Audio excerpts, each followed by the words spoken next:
காத்திருந்த காலமெல்லாம் வார்த்தையினால் என்னை காத்து கொண்டி, பாதைகள் தெரியாத நேரம் எல்லாம் ராஜ்யத்தின் வாசலை திறந்து வைத்தீர். உலகத்தை ஜெயித்திடும் வேலனை தந்தீர், உயரத்தில் நிறுத்தி வைத்தீர். அரண்மனை வாசல்கள் திறக்க செய்தீர், அரியணையில் அமர வைத்தீர். காளைகளின் பெரும் பேரத்தை தந்தார், அவந்திரம் செழிப்பானதே.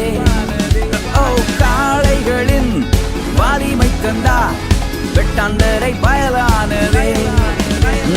கரம் பிடித்தார், என்னை நடத்துகிறார், உயர்வான வாழ்வை தந்தார். ஓ, கரம் பிடித்தார், என்னை நடத்துகிறார், உயர்வான வாழ்வை தந்தார். வாக்குகள் நிறைவே